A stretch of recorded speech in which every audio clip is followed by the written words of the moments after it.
സാധാരണ നമ്മൾ 5:30 എഴുന്നേറ്റ് 10-10:30 ആകുമ്പോഴത്തേക്ക് നമ്മുടെ എല്ലാ പണിയും കഴിഞ്ഞ് നമുക്ക് ഫ്രീ ആവാം അല്ലേ. എന്നാൽ ഇന്ന് നല്ല മടിയുള്ള ഒരു ദിവസമായിരുന്നു കേട്ടോ. ഇതുപോലെ മടി പിടിക്കുന്ന ദിവസങ്ങൾ നിങ്ങൾക്കും ഉണ്ടാകാറുണ്ടോ? ഇന്ന് ശരിക്കും പറഞ്ഞാൽ 6:30 എഴുന്നേറ്റിട്ടുള്ളൂ. എന്നിട്ട് 7 മണിയാകുമ്പോഴത്തേക്ക് അടുക്കളയിലും വന്നിട്ടുള്ളൂ. അതുകൊണ്ട് ചോറൊന്നും രാവിലെ വെച്ചില്ല. ചായയുടെ പലഹാരങ്ങൾ മാത്രം വെച്ചിട്ട് ഒരു 8 മണിയാകുമ്പോഴത്തേക്ക് അടുക്കളയിൽ നിന്ന് ഇറങ്ങി. ചായ കഴിഞ്ഞിട്ട് അവിടെ ഇരുന്ന് പോയാൽ പിന്നെ ഫോൺ നോക്കി ഇരിക്കലേ ഉണ്ടാവും. അതുകൊണ്ട് പെട്ടെന്ന് തന്നെ എഴുന്നേറ്റിട്ട് അലക്കാനുള്ളത് മെഷീനിലും ഇട്ട് അടിച്ചും വാരി. ഇന്ന് വേറെ ക്ലീനിങ് പരിപാടികളൊന്നും ചെയ്യുന്നില്ല. പിന്നെ ഒരു 10-10:30 ആകുമ്പോഴത്തേക്ക് ഞാൻ അടുക്കളയിലേക്ക് വരുന്നുള്ളൂ. അന്ന് മഴയുടെ മുന്നേ പൊടിപ്പിച്ച മുളകൊക്കെ ഉണ്ടായിരുന്നില്ലേ, അതൊക്കെ കഴിഞ്ഞു കേട്ടോ.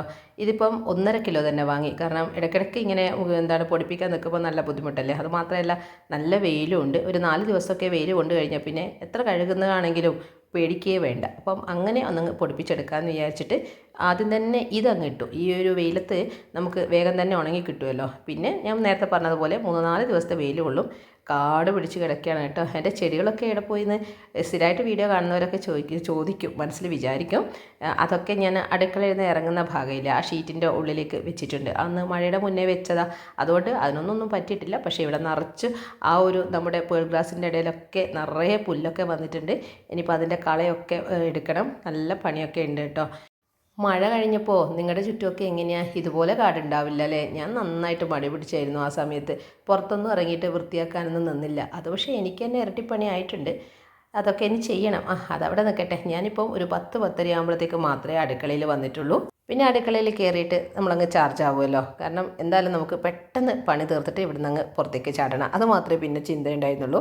അതുകൊണ്ട് തന്നെ ആദ്യം വെള്ളത്തിൽ അറിയായിരിക്കും, ഞാൻ എപ്പോഴും പറയുന്നത് പോലെ ഒന്ന് അരി ചൂടാക്കിയിട്ട് കഴുകിയിട്ട് കുക്കറിലേക്ക് ഇടും. ഞാൻ കുക്കറിൽ തന്നെയാണ് ഇപ്പോഴും ചോറ് വെക്കാറുള്ളത്. പിന്നെ മീൻ ഇന്നലെ കട്ട് ചെയ്തിട്ടൊക്കെ കിട്ടിയതുകൊണ്ട് മീൻ മുറിക്കേണ്ട പണിയൊന്നുമില്ല. വെള്ളത്തിലിട്ട് വെച്ചതാണ് മീൻ, എന്നിട്ട് ഫ്രീസറിൽ വെച്ചത്. അപ്പോൾ രാവിലെ എഴുന്നേറ്റ ഉടനെ തന്നെ അത് പുറത്തേക്ക് വെച്ചിട്ടുണ്ട്. ഇപ്പോൾ വെള്ളമൊക്കെ മെൽറ്റായിട്ട് നന്നായിട്ട് സെറ്റായി വന്നിട്ടുണ്ട്. അപ്പോൾ നമ്മൾ ഈ ഒരു കുക്കർ അരി വെള്ളത്തിലിട്ട് കഴിഞ്ഞാൽ പിന്നെ നമ്മൾ എപ്പോഴും ചെയ്യുന്നത് പോലെ മീനിൻ്റെ കാര്യം നോക്കുക, തേങ്ങ ചിരകി വയ്ക്കുക, മുറിച്ചിടാനുള്ളത് മുറിച്ചിടുക. പക്ഷേ ഞാനിന്നിപ്പോൾ അതായത് നമ്മൾ നിർത്താതെ ഓരോന്നായിട്ട് അടുപ്പിച്ച് വെക്കുകയാണെങ്കിൽ 2 മണിക്കൂർ വേണ്ട, ഒരു 1.5 മണിക്കൂർ കൊണ്ട് നമുക്ക് ലഞ്ചും കാര്യങ്ങളൊക്കെ ഉണ്ടാക്കാൻ പറ്റും. കാരണം രാവിലത്തെ വേറെ ഉച്ചയ്ക്ക് വേറെ ആയിട്ടാണല്ലോ നമ്മൾ ഉണ്ടാക്കുന്നത്. എല്ലാം ഒരുമിച്ച് വെക്കുകയാണെങ്കിലാണ് നമുക്കൊരു 2 മണിക്കൂറിൻ്റെ ആവശ്യമുള്ളൂ. ഇതിപ്പോൾ ഞാനിത് 1-1.5 മണിക്കൂർ കൊണ്ട് തീർന്നിട്ടുണ്ട്. ശരിക്കും 1 മണിക്കൂർ മതിയാവും. പക്ഷേ ഞാനിത് സ്പെഷ്യലായിട്ടുള്ള ഒരു മസാലക്കൂട്ട് ഉണ്ടാക്കുന്നുണ്ട്. അതിന് കുറച്ച് സമയം എടുത്തു. നല്ല ഫ്രഷ് ആയിട്ടുള്ള ആവോലിയോ അയിലയാണ് കിട്ടിയത്. അപ്പോൾ ആവോലി മസാല വെക്കാമെന്ന് വിചാരിച്ചിട്ട് എളുപ്പത്തിന് വേണ്ടിയിട്ട് എല്ലാം ഒന്നങ്ങ് മിക്സിയുടെ ജാറിലിട്ട് ഇഞ്ചിയും വെളുത്തുള്ളിയും മുളക് പൊടിയും മഞ്ഞൾപ്പൊടിയും ഉപ്പും ഇട്ടു ഒന്ന് പൊടിച്ചെടുത്തു. നന്നായിട്ട് കറക്കിയെടുത്തു. പക്ഷേ അതിൻ്റെ കൂടെ കുരുമുളകും തന്നെ ഇടണമായിരുന്നു. എൻ്റെ അടുത്ത് മറന്നു പോയതുകൊണ്ട് അത് പിന്നെ ആയിട്ടത്. എന്നിട്ട് വീണ്ടും ഒന്ന് കറക്കി ഇത്തിരി വെള്ളം ഒഴിച്ചിട്ട് പിന്നെയും ഒന്ന് കറക്കി. അപ്പോൾ അങ്ങ് നല്ല പേസ്റ്റ് പോലെ ആവുമല്ലോ. അതങ്ങ് ചട്ടിയിലേക്ക് ഇട്ടു. ഇനിയിപ്പോൾ പുളിക്കായിട്ട് ചെറുനാരങ്ങ പിഴിയുന്നത്, അത് ആ ഒരു ഈ മിക്സിയുടെ ജാറിലെ മസാലയിൽ അത് പിഴിയാതിരിക്കുന്നതാണ് നല്ലത്. കാരണം കുരു എങ്ങാനും കഷ്ടകാലത്തിന് അതിൽ വന്നു പോയാൽ പിന്നെ കൈപ്പടിക്കും. അതുകൊണ്ടാണ് ഞാനിത് ലാസ്റ്റ് ചേർത്തത്. എന്നിട്ട് നന്നായിട്ട് മിക്സ് ചെയ്തിട്ട് മീനിലൊന്നങ്ങ് പെരക്കി വയ്ക്കുക. നിങ്ങൾക്ക് അറിയായിരിക്കും, ഇത് ആവോലി പൊള്ളിച്ചതില്ലേ, അത് ലക്ഷ്മി നായരുടെ ഒരു റെസിപ്പി ഞാൻ കണ്ടിരുന്നു. അപ്പം നല്ല ടേസ്റ്റായിട്ട് എനിക്ക് അത് തോന്നി. അപ്പോൾ ഞാൻ വിചാരിച്ചു ഒന്ന് പിന്നെ ഇനി നിങ്ങൾക്കും കൂടെ ഒന്ന് ഷെയർ ചെയ്യാമെന്ന്. സാധാരണ മീൻ പൊള്ളിച്ചത് പോലെയല്ല, ചെറിയൊരു വ്യത്യാസമുണ്ട്. ആ മാഡം ചെയ്തതിൽ ഞാൻ ചെറിയ മാറ്റങ്ങൾ വരുത്തിയിട്ടുണ്ട്. കാരണം നമ്മുടെ ടേസ്റ്റ് അനുസരിച്ചിട്ട് ചെറിയ ഡിഫറൻസ്. അപ്പം ഇതിപ്പം പെരക്കി വെച്ചു. 2 ആവോലിയാണ് ഞാൻ എടുത്തത്. രണ്ടും പെരക്കിയിട്ട് മസാല പെരക്കിയിട്ടൊന്ന് റെസ്റ്റ് ചെയ്യാൻ വെക്കാം. അയ്യോ എൻ്റെ പണി തീരുന്നില്ല, കഴിയുന്നില്ല എന്നുള്ള ആർക്കെങ്കിലും ചിന്തയുണ്ടെങ്കിൽ ഒറ്റ കാര്യം ഒന്ന് ചിന്തിച്ചാൽ മതി. അതായത് സ്റ്റാർട്ട് ചെയ്യുന്നതിന് മുന്നേ നമുക്ക് നല്ലൊരു പ്ലാനിങ് ഉണ്ടായിരിക്കണം. അത് മാത്രം മതി. ഇപ്പോൾ ചിലരൊക്കെ തലേ ദിവസം ഉപ്പേരിക്കും പച്ചക്കറിക്കൊക്കെ മുറിച്ചിട്ടൊക്കെ വെക്കും. ഞാൻ അങ്ങനെ എപ്പോഴും പറയുന്നത് പോലെ മുറിച്ചിട്ടൊന്നും വെക്കാറില്ല. എല്ലാം അപ്പം തന്നെയാണ് ചെയ്യാറുള്ളത്. പക്ഷേ സ്റ്റാർട്ട് ചെയ്ത് കഴിഞ്ഞാൽ പിന്നെ റെസ്റ്റ് ഇല്ലാതെ അങ്ങ് ഓരോന്നായിട്ട് ചെയ്താൽ മതി. അപ്പോൾ നല്ലൊരു കാൽക്കുലേഷൻ ഉണ്ടായാൽ മാത്രം മതി. അപ്പോൾ ഞാനിപ്പോൾ ചോറ് വെച്ചു, അതങ്ങ് ആവുന്നതിൻ്റെ ഇടയിൽ മീൻ പെരക്കി വെച്ചു. പിന്നെ ഇതാ തേങ്ങ പെട്ടെന്ന് തന്നെ അങ്ങ് ചിരകി അത് ഗ്രൈൻഡറിലാണ് അരക്കാനിടുന്നത്.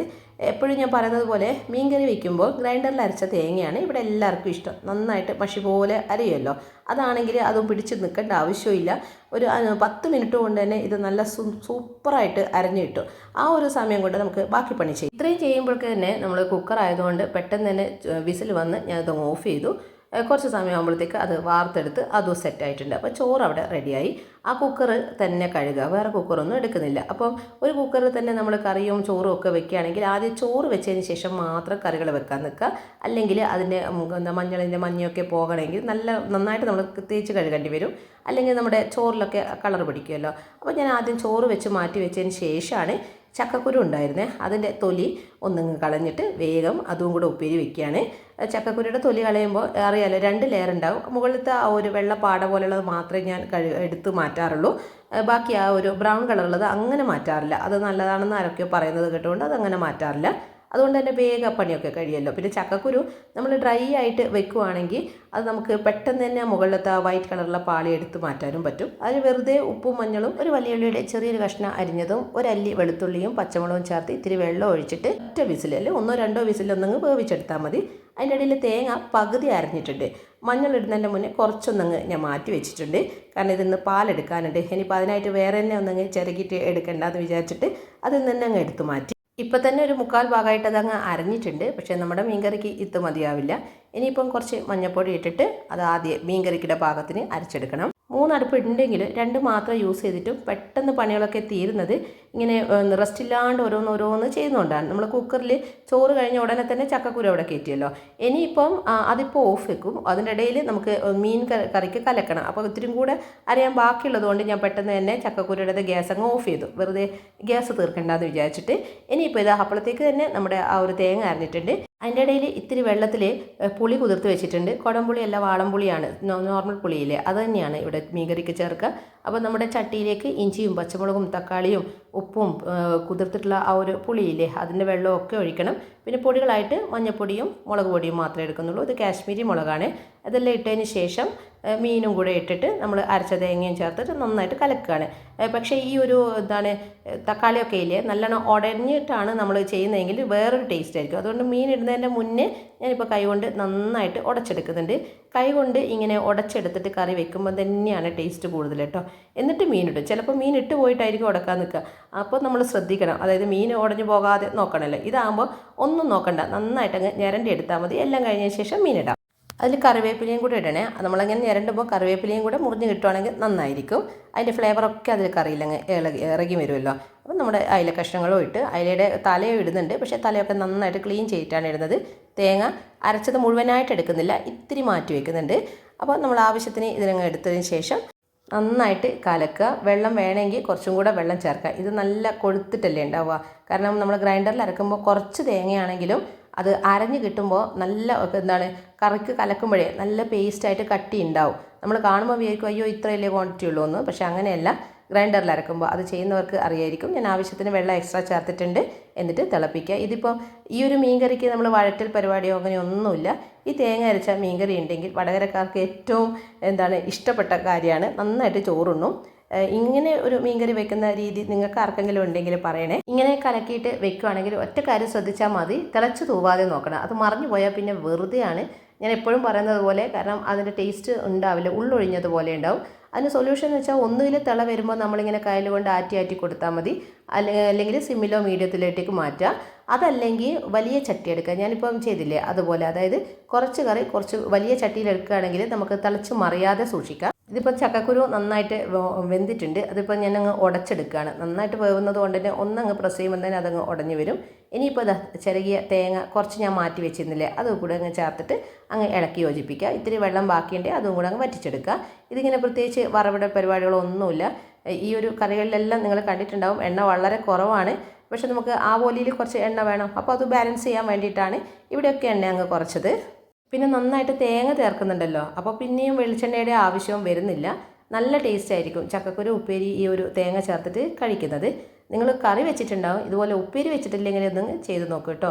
ഉപ്പേരിന്നോ തോരനോ എന്താ പറയുക, ഇവിടെ ഇപ്പം ഞങ്ങൾ ഉപ്പേരി എന്നാണ് പറയുക. അതങ്ങ് പെട്ടെന്ന് കൈയോടെ അങ്ങ് മാറ്റി വെച്ചിട്ടുണ്ട്. നമ്മുടെ മീൻകറി അവിടെ തിളച്ചുകൊണ്ടിരിക്കുന്നുണ്ട്. പക്ഷേ ഈ ഒരു മീൻകറി വെക്കുമ്പോൾ അപ്പോൾ തന്നെ ഓഫ് ചെയ്യരുത് കേട്ടോ.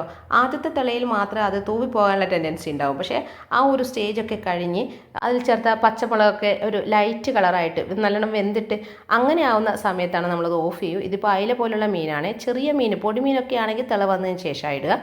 അതിൻ്റെ ഇടയിൽ ഇതാ നമ്മൾ ആവശ്യത്തിന് വെളിച്ചെണ്ണ ഒഴിച്ചിട്ടുണ്ട്. നമ്മുടെ ആവോലി പൊരിക്കണം. ഇതിപ്പോൾ ഷാലോ ഫ്രൈ ആണ് ചെയ്യുന്നത്. ഡീപ്പായിട്ട് വേണമെങ്കിൽ പൊരിക്കാം. പക്ഷേ എന്തിനാണ് വെറുതെ എണ്ണയൊക്കെ അങ്ങനെ നമ്മൾ ഉപയോഗിക്കുന്നത്? മാക്സിമം കുറക്കുക.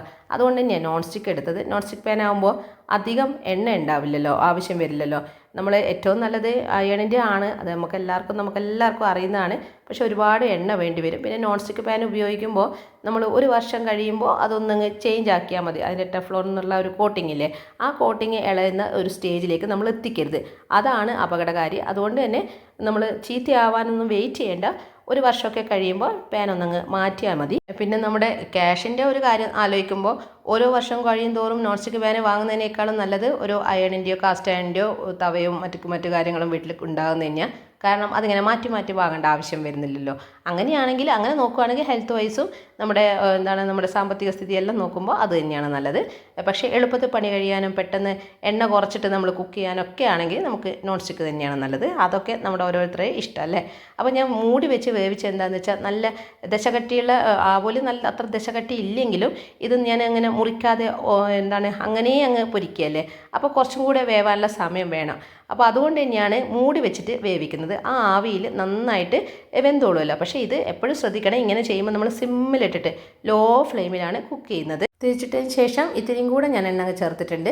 ആ കുക്ക് ചെയ്യുന്ന സമയത്ത് അതും നോക്കി നമ്മൾ വെറുതെ ഇരിക്കേണ്ട, നമുക്ക് അടുത്ത പണി ചെയ്യാം. അതുകൊണ്ടാണ് ഞാനൊരു കൈപ്പിടി നിറയെ ചെറിയുള്ളി കാണിച്ചത്. ഞാൻ അതിൻ്റെ ഇടയിൽ അതിൻ്റെ തൊലി ഇങ്ങനെ കളഞ്ഞുകൊണ്ടേ ഇരിക്കുന്നുണ്ട്. കാരണം ഈ ഒരു മസാലക്കൂട്ട് ഉണ്ടാക്കാൻ ചെറിയുള്ളി തന്നെയാണ് ഏറ്റവും നല്ലത്.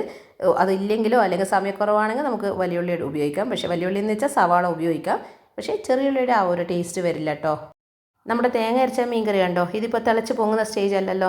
ഇങ്ങനെ അതാ സ്റ്റേജൊക്കെ കഴിഞ്ഞു കേട്ടോ. ഇതിപ്പോൾ ഇങ്ങനെ തിള വന്ന് സെറ്റായിക്കൊണ്ടിരിക്കുകയാണ്. ഇനി നമുക്ക് പേടിക്കേണ്ട, മറിയൊന്നും പേടിക്കേണ്ട ആവശ്യമില്ല.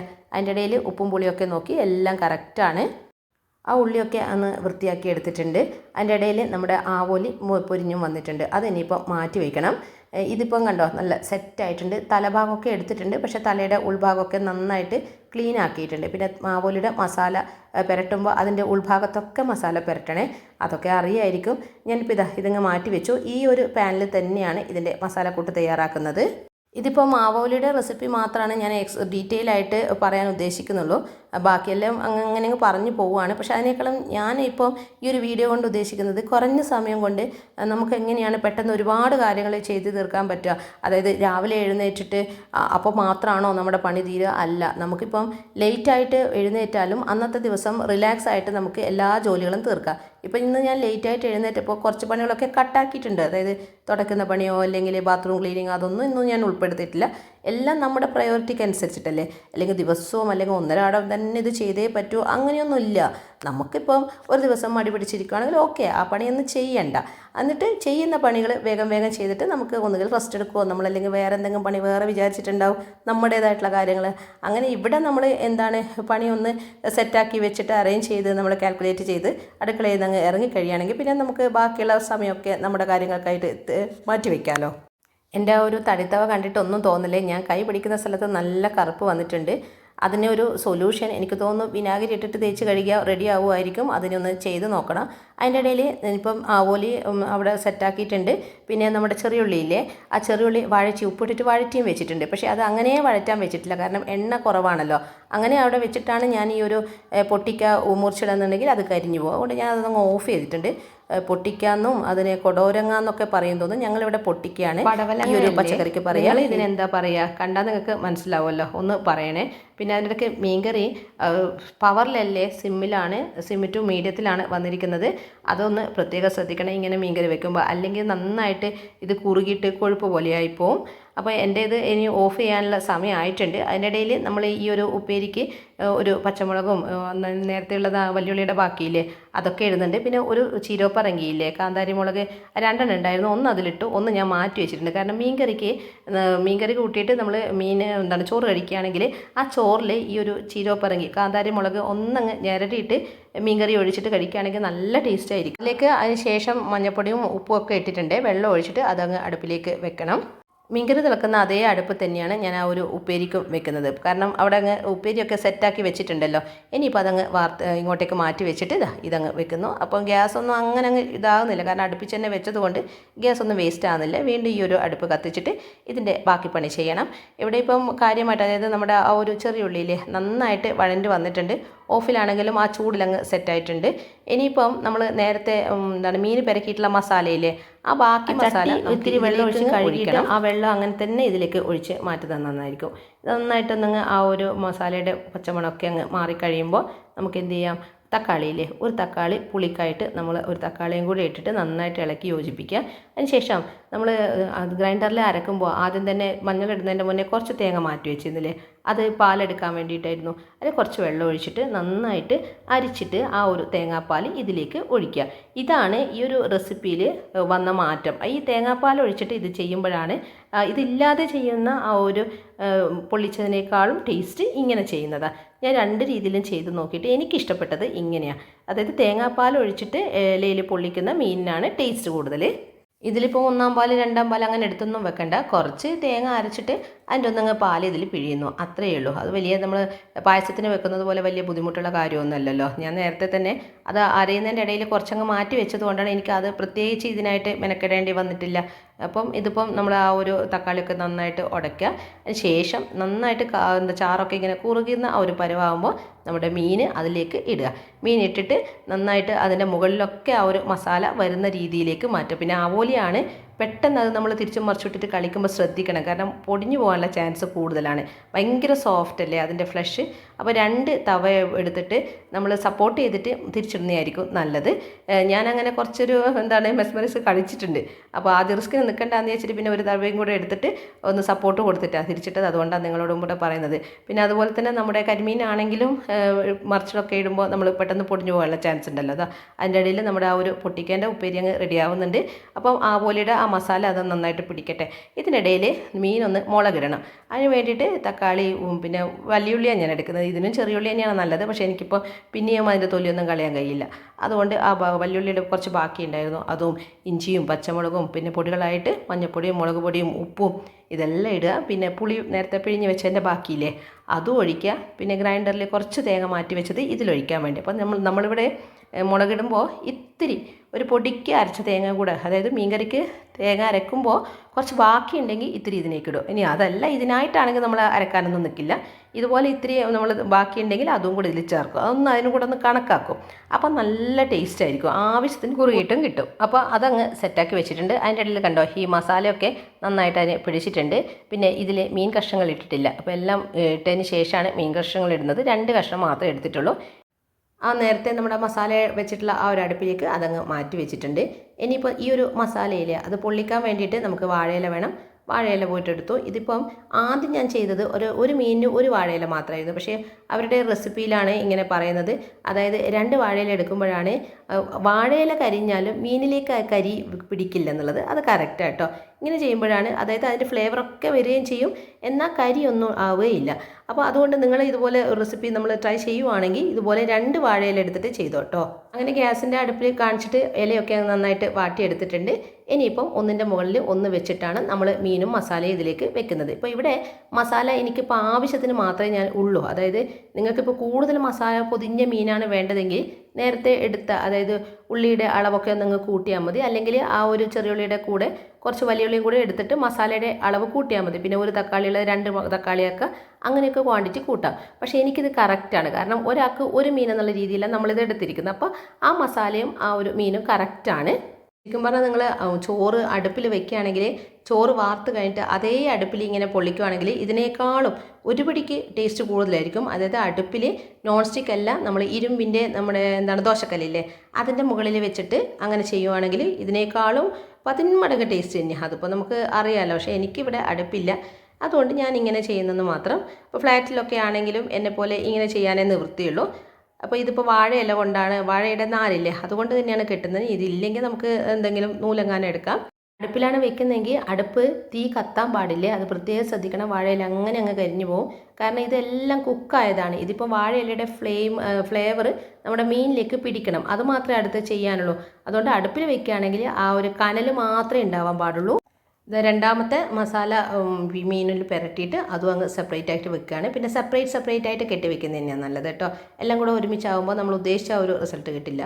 അപ്പോൾ ഇത് ഓരോന്നും ആവശ്യത്തിനനുസരിച്ചിട്ട് ഇതുപോലെ ഇങ്ങ് മടക്കിയിട്ട് കെട്ടിയിട്ട് നമ്മൾ എന്താണ് ഫ്രൈങ് പാനിലിട്ടിട്ട് ഒന്ന് നന്നായിട്ട് അടച്ച് വെച്ചിട്ടാണ് ഇത് വേവിക്കേണ്ടത്.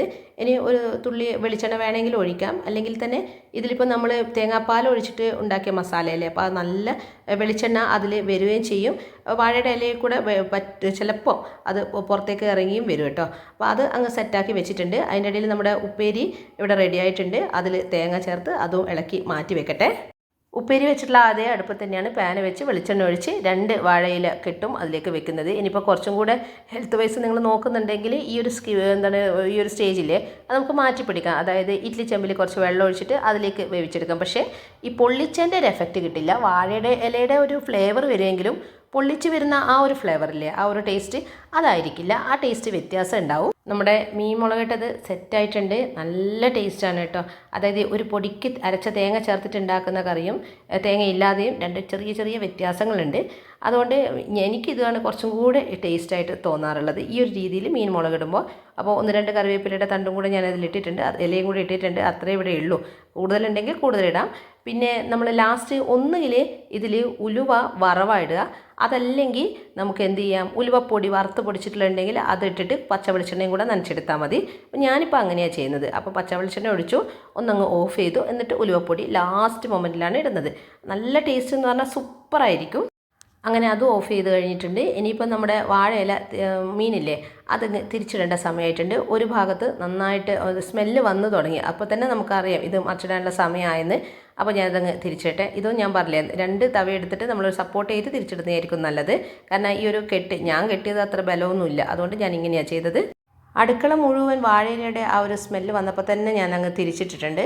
ഇനിയിപ്പോൾ ഇതെല്ലാം നിങ്ങൾക്ക് കുറച്ചും കൂടെ ഇല മൊരിയണമെങ്കിൽ അങ്ങനെ ചെയ്തോളൂ, ഒരു കുഴപ്പമില്ല. കാരണം അകത്ത് വേറൊരു ഇലയും കൂടെ ഉള്ളത് കൊണ്ട് അത് നമുക്ക് ആ കരിയൊന്നും നമ്മുടെ മീനിൽ പിടിക്കുകയില്ല. അങ്ങനെ തിരിച്ചിട്ട് അപ്പുറത്തെ വശവും നന്നായിട്ട് മുരിച്ചെടുത്തിട്ട് നമുക്കിത് ഓഫ് ചെയ്യാം. അപ്പം ഇന്നത്തെ എല്ലാ ഫുഡും ഉണ്ടായി കഴിഞ്ഞിട്ടുണ്ട്. ഇപ്പം 10:30 ഞാൻ അടുക്കളയിൽ കയറിയിട്ട് 12 മണിയാകുമ്പോഴത്തേക്ക് എല്ലാം കഴിഞ്ഞിട്ടുണ്ട്. ആ ഗ്യാപ്പ് നോക്കിയിട്ട് പാത്രങ്ങളും കഴുകി വെച്ചിട്ടുണ്ട്. ഇപ്പോൾ സ്റ്റവ് തുറക്കണം. അതിപ്പം അവിടെ ഒരു ചൂടൊക്കെ തണിയണ്ടേ. കണ്ടോ, നമ്മുടെ ചോറും 2 തരം ഉപ്പേരിയും മീൻ കറി 2 തരമുണ്ട്. മുളകിട്ട കറിയും തേങ്ങ അരച്ച കറിയും പിന്നെ നമ്മൾ മീൻ പൊള്ളിച്ചതും എല്ലാം കൂടെ സെറ്റാണ്. ഇവിടെ ഇപ്പം നമ്മൾ 3 പേരേ ഉള്ളൂ. അതുകൊണ്ട് തന്നെ എല്ലാം കുറച്ചേ വേണ്ടൂ. നിങ്ങളിപ്പോൾ ആളുകൾ കൂടുതലുണ്ടെങ്കിൽ നിങ്ങൾക്ക് അതിനനുസരിച്ചിട്ട് കൂടുതൽ മുറിച്ചിടാനൊക്കെ സമയം എടുക്കേണ്ടി വരും. പക്ഷേ വേറെ ഒന്നുണ്ട്, ഇതിപ്പോൾ ഞാൻ ഒറ്റയ്ക്ക് ചെയ്തത് എല്ലാവരും കൂടെ ചെയ്യുമ്പോൾ അവിടെ നിങ്ങൾക്ക് ടൈം അവിടെ ബാലൻസ് ആവുമല്ലോ. അപ്പം എങ്ങനെ വന്നാലും ഒരു 1.5 മണിക്കൂർ കൊണ്ട് ഇന്നത്തെ പണിയെല്ലാം കഴിഞ്ഞിട്ടുണ്ട്. ഞാൻ പറഞ്ഞില്ലേ, മീൻ പൊള്ളിക്കുന്ന പണിയല്ല, നോർമൽ പൊരിച്ച മീനൊക്കെ ആണെങ്കിൽ 1.5 മണിക്കൂറൊന്നും വേണ്ട, 1 മണിക്കൂർ കൊണ്ട് എല്ലാം സെറ്റാവും. അപ്പോൾ രാവിലെ ഇത്തിരി എഴുന്നേക്കാൻ വൈകി എന്ന് വിചാരിച്ചിട്ട് ഇവിടെ ഒരു കാര്യത്തിന് ഒരു മുടക്കവും വന്നിട്ടില്ല. ഹോട്ടലിൽ പോയിട്ട് ഫുഡ് കഴിക്കേണ്ട ആവശ്യവും വരുന്നില്ല. നമ്മളങ്ങ് ചാർജ് ആയി കഴിഞ്ഞാൽ എല്ലാ കാര്യങ്ങളും കൃത്യമായിട്ട് നമ്മളങ്ങ് ചെയ്യുമല്ലോ. പിന്നെ ഇന്നത്തെ വീഡിയോ വൈൻഡപ്പ് ചെയ്യുന്നതിന് മുന്നേ ഒരു കാര്യം കൂടെ പോവല്ലേ, വേറെ ഒന്നുമല്ല, നമ്മൾ ഇതിൻ്റെ തൊട്ട് മുന്നേ വാഷ്റൂം ക്ലീൻ ചെയ്യുന്ന ഒരു വീഡിയോ ഇട്ടിരുന്നു. അപ്പം അത് കാണാൻ ആഗ്രഹം ഉണ്ടെങ്കിൽ നിങ്ങളൊന്ന് കണ്ടു നോക്കൂ. നല്ല ക്ലീനായിട്ട് നമ്മൾ വാഷ്റൂം വരാൻ എന്തൊക്കെയാണ് ചെയ്യേണ്ടതെന്നൊക്കെ അതിൽ പറയുന്നുണ്ട്. അതുപോലെ നമ്മളെ തോർത്ത് നിറം വെളുപ്പിക്കാനും നമ്മുടെ ഡ്രസ്സ് കളർ ഇളകാതിരിക്കാനും അങ്ങനെയുള്ള വീഡിയോയും വന്നിട്ടുണ്ട്. വേണമെങ്കിൽ ലാസ്റ്റിൽ നമ്മൾ സ്ക്രീനിൽ തെളിയുന്ന ആ ഒരു വീഡിയോ ടച്ച് ചെയ്താൽ മതി കേട്ടോ. അപ്പോൾ വീഡിയോ ഇതുവരെ കണ്ട എല്ലാവർക്കും ഇഷ്ടമായിട്ടുണ്ടെങ്കിൽ നിങ്ങളുടെ അഭിപ്രായം പറയണേ. അതുപോലെ തന്നെ സബ്സ്ക്രൈബ് ചെയ്യാത്തവരാണെങ്കിൽ താല്പര്യമുണ്ടെങ്കിൽ സബ്സ്ക്രൈബ് ചെയ്യുക. ഇഷ്ടമായിട്ടുണ്ടെങ്കിൽ സബ്സ്ക്രൈബ് ചെയ്തിട്ട് ഒന്ന് ബെല്ലൈക്കൺ കൂടെ ഒന്ന് ക്ലിക്ക് ചെയ്യണേ. അല്ലെങ്കിൽ നിങ്ങളിപ്പോൾ വീഡിയോ കാണണമെങ്കിൽ സെർച്ച് ചെയ്യണ്ടേ, അതുകൊണ്ടാണ് പറഞ്ഞത്. ആരെയും ബോറടിപ്പിച്ചിട്ടില്ല എന്ന് കരുതുന്നു. അപ്പോൾ അടുത്തത് പുതിയൊരു വീഡിയോ ആയിട്ട് വരുന്നത് വരേക്കും താങ്ക്